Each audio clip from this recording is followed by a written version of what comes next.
तो गाइस मैं और अन्नू चल दिए स्कूटी राइड पे टाइम पास करने। और फिर हम वहाँ से आने के बाद हमने बनाया पास्ता। हमने नहीं, सिर्फ अन्नू ने बनाया, जिसकी रेसिपी आपको अन्नू बताएगी। बस मेरा काम था मैक्रोनी और पास्ता को उबालना, जो कि मैंने बहुत अच्छे से तो नहीं करा, फिर भी ट्राई करा। और प्याज भी काटी मैंने, जो कि मैंने बहुत कम काटी है। और यहाँ मैं मम्मी को भी हेलो करो बोल रही हूँ, मम्मी बर्तन धो रही थी। और प्याज काटते काटते मेरी आंखों से बहुत आंसू आ गए थे, बहुत ही ज़्यादा।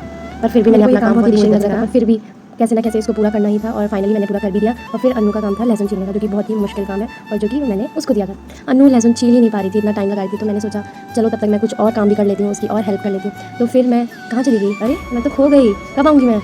पता नहीं, इसका लहसुन नहीं छिपा रही, मैं आ गई। और फिर मैंने सोचा चलो मैं टमाटर भी काट लेती हूँ। तो मैंने टमाटर भी काटा, उसके सारे बीज निकाल के मैं काटती हूँ, क्योंकि बीज खाने से होते हैं पथरी। तो आप भी टमाटर के बीज निकाल के भी खाया करिए। फिर उसके बाद मैंने टमाटर के बीज निकाल के पीछे, और अन्नू अभी भी सेम काम प्रोसेस में चल रहा है, उसका लहसुन छीलना। और मैं उसकी इतनी हंसी बना रही थी कि तेरे से यही काम भी नहीं हुआ। फिर उसके बाद अन्नू ने हरी मिर्च भी काटी और मैंने टमाटर काटा, प्याज काटी। फिर उसके बाद मैं कढ़ाई ढूंढ रही थी, जो कि मुझे नहीं मिल रही थी। और फिर फाइनली मेरे को कढ़ाई दिख गई और फिर मैं कढ़ाई लेके आई। और कुछ तो काम मुझे आता था नहीं ज़्यादा, तो मैं बस टाइम पास ही कर रही थी। फिर मैंने गैस जला के कढ़ाई रखी और तेल भी डाला, सॉरी रिफाइंड भी डाला। और फिर अन्नू को मैं मार रही थी, ये क्या होता है, ये कड़छी से।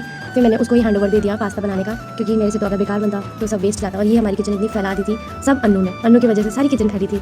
उसके बाद हमने सबसे पहले इस पर डाला था प्याज डाला हमने, इसको हमने थोड़ा सा ब्राउन होने के लिए रख लिया था। थोड़ा जब तक थोड़ा सा ब्राउन हो गया था, तो उसके बाद हमने इसमें डाली थी मिर्च डाल दी थी, तब तक वो थोड़ी सी इसके साथ ब्राउन हो गई थी। फिर उसके बाद हमने डाला इसमें टमाटर डाला था, जो कटोरे वाले से रखे थे। उसके बाद हमने इसको अच्छे से करा था मिक्स, और इसमें फिर हमने नमक भी ऐड कर लिया था। उसके बाद हमने इसमें धनिया भी ऐड कर लिया था, मुझे लगा थोड़ा कम है तो फिर मैंने दोबारा से थोड़ा सा और ऐड करा। उसके बाद हमने इसमें हल्दी ऐड कर ली थी, थोड़ी सी लाल मिर्च ऐड करी, और सारे मसाले ऐड करने के बाद हमने इसको थोड़ा सा पकने के लिए रख लिया था। बिकॉज जो भी मसाले हमने इसमें ऐड करे हैं उसका टेस्ट हमें अच्छा लगे करके हमने इसको हमने पकाने के लिए रख लिया था। उसके बाद हमने इसमें चिली सॉस को ऐड कर लिया था टेस्ट के लिए, और इसमें हमने विनेगर ऐड करा। उसके बाद हमने इसमें सोया सॉस भी ऐड कर लिया था। उसके बाद हमने इसमें पास्ता मैक्रोनी दोनों ऐड कर ली थी, पास्ता भी ऐड कर लिया था, मैक्रोनी भी सारी हमने डाल दी थी। उसके बाद इसको डालने के बाद हमने इसको करा अच्छे से मिक्स, और उसके बाद रेडी हो गई थी पास्ता। उसके बाद मैं टेस्ट करी थी, तो मुझे कैसे भी मैंने कहा बस